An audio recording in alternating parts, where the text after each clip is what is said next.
Ladies and gentlemen, it's time for part 2.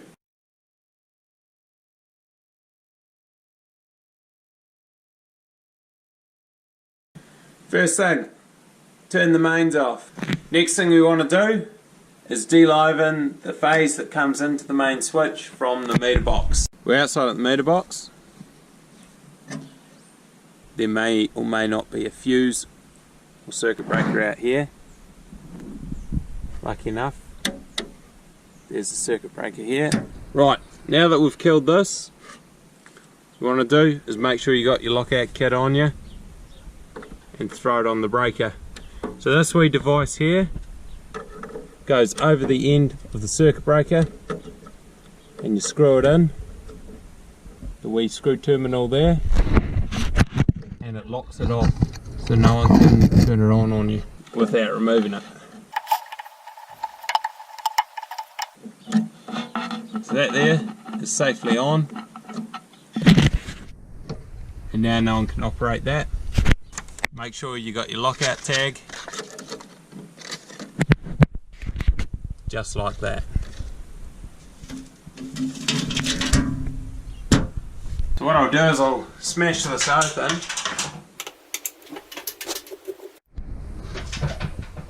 Now this is what's behind your general switchboard.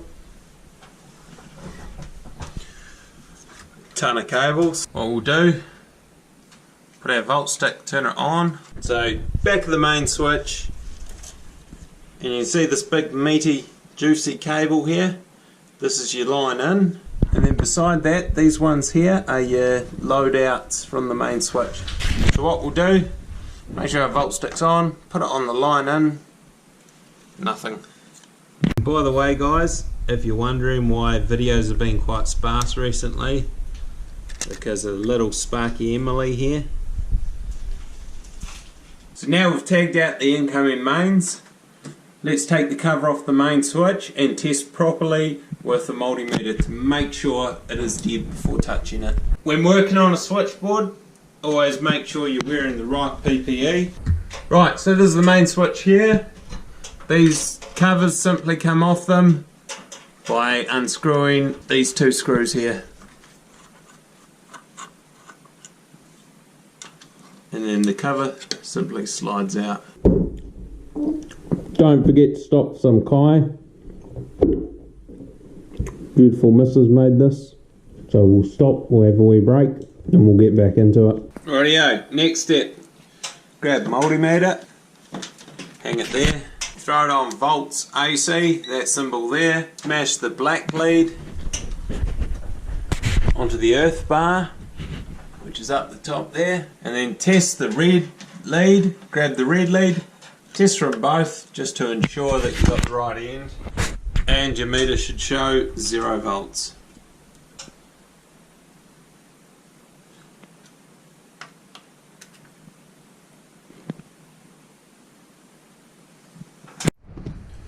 For this next part, you'll definitely need a Sharpie and some tape to write on, because we're going to label the cables for what circuits they belong to. Now before I've removed things, I have written on here what they're for. So we've got the sub main there, we've got the AC there, we've got a spar feed there, range, light, couple of lights there, and the rest are all plug circuits.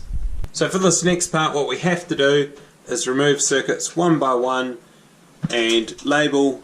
I always label on the red cable, tie a bit of tape around it with what circuit it's for.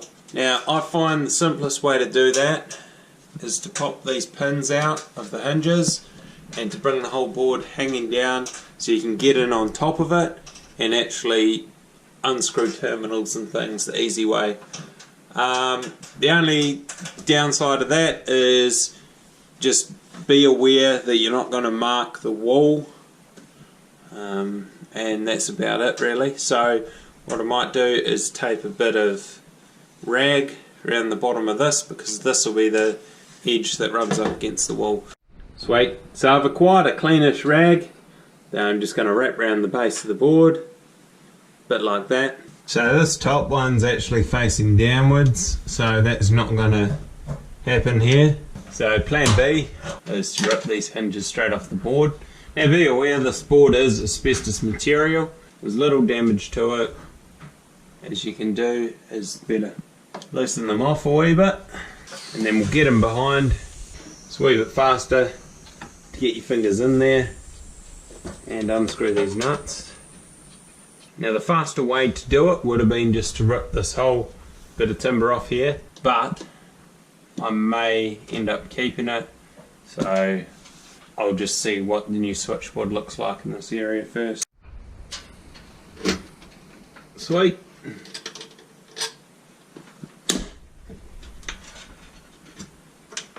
Right, so the board's off now. Throw this rag up and tape it around the base of it. Now pull on it. First thing we're going to want to disconnect are these earths and neutrals. Generally, you can just chop them off, but because the switchboard's up so high on the wall, and I do have a limited amount of length to play with, I'm going to leave the copper ends on them and try and preserve as much of that cable length as possible. You don't need to completely undo these because they will slide out.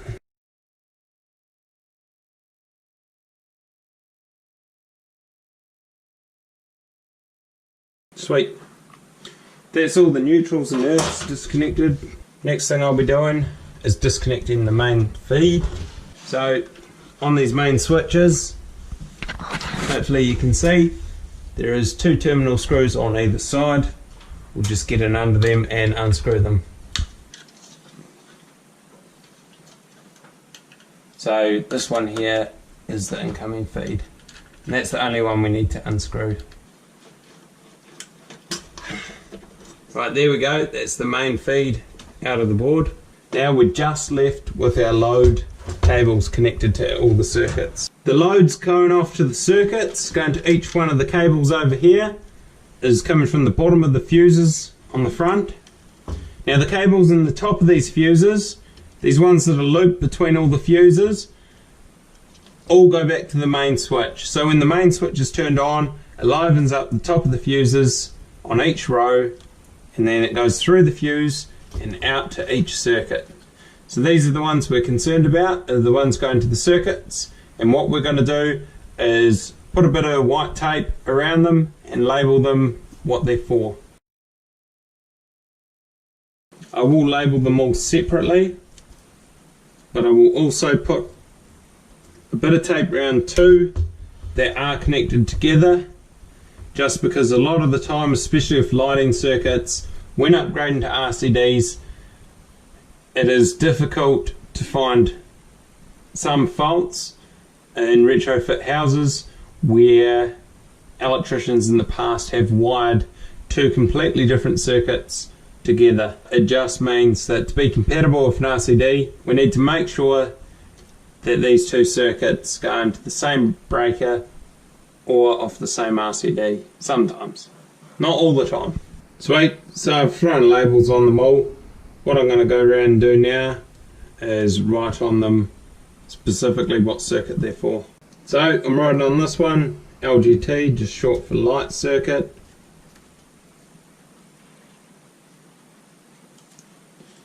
This next one here, socket, SKT, same as this one here. Righty, so I've labelled them all. Unfortunately, a couple of these circuits, like the sub-main and the air cons, have multiple cables coming out of the fuses. So what I'm going to do is get my cable tracer out. I'm going to trace them back and make sure I can identify each heat pump and what one the sub-main is, so they can go into their own circuit breakers. Right, next thing I'm going to do, flip this board over, rip all of these fuses out and unscrew the bottom terminal in each one so I can pull the cables out and pull this board down. Now we just undo the bottom terminal in each fuse so we can rip the cables out. Don't unscrew them right out because you don't want this crap falling all over the floor. Just be aware that when you get near the end, ease off a bit. I've got to do the ripple cable as well. This is the ripple cable from your hot water setup. So undo both of these. How stupid when they mount these in the way. I'll just take this off. So rip that up. Undo these terminals.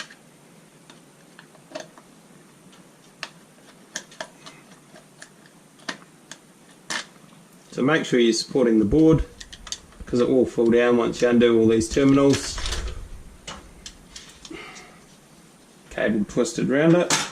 And that there is how you remove one of these old switchboards. Alrighty, well stay tuned for part 3 where we put the new switchboard up there.